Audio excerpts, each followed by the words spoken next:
Today, we go over new details for Star Wars The Last Jedi. This is Mike Zero here once again. If you guys are new here to the channel, do make sure to subscribe to see future Star Wars content. I thank you all so very much for the kind support. It is greatly appreciated. Now, today we will be going over new details of the First Order Dreadnought and the AT-M6 Walker. Now, StarWars.com caught up with Kevin Jenkins, who is Lucasfilm's design supervisor for Star Wars The Last Jedi, and he spoke a little bit more about the First Order Dreadnought and, of course, the AT-M6 itself. So, here is what he had to say about the Dreadnought. Basically, it evolved from story reasons, because Ryan needed a new battleship in the script called the Dreadnought. Essentially, it needed to be a ground-firing gun platform, and the other limitations that Ryan put on me was he needed and required a flat surface with gun turrets on it. So basically, it's an armored gunboat, an armored gun platform. It's sort of a heavy artillery that's much bigger than a standard Star Destroyer. About 2.5 times the size of a standard Star Destroyer. Now, moving on to the AT-M6, this is what he had to say.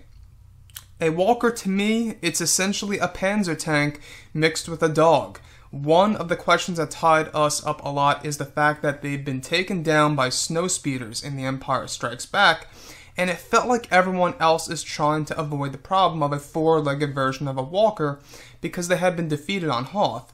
So I sort of took that on board, and I suggested to Ryan, well, instead of a dog, what about a gorilla? I can't remember why I said a gorilla, but I just said they have a great stance. They are very aggressive. And, well, that's how the idea of the gorilla came. And literally in profile, I molded it over an actual photo of a gorilla to get the initial base pose. The front legs are very heavily armored, and you can almost up to the forearm, and again, that's my take on you can't take these down with a snowspeeder.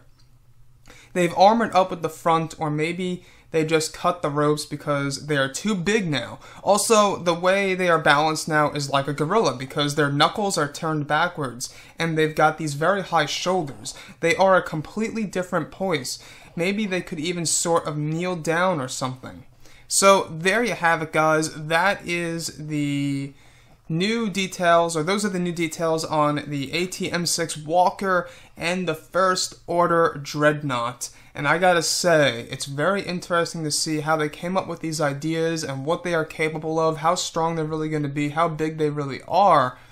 The First Order Dreadnought, I think I'm really excited for. This thing, that big blaster that we see on the bottom, that thing is going to serve as a sort of artillery-like weapon, where it's going to ground fire. And I think that this thing is going to be very, very deadly and will be involved in the invasion of Dakar when the Resistance is evacuating. I believe we're going to see this big guy coming out of hyperspace, ground firing on the Resistance base itself. So yeah, guys, hope you all enjoyed the content for today, and if you did, do make sure to drop a thumbs up on this video to support the channel. I thank you all so very much for the kind support, and I'll catch you guys next time. Bye.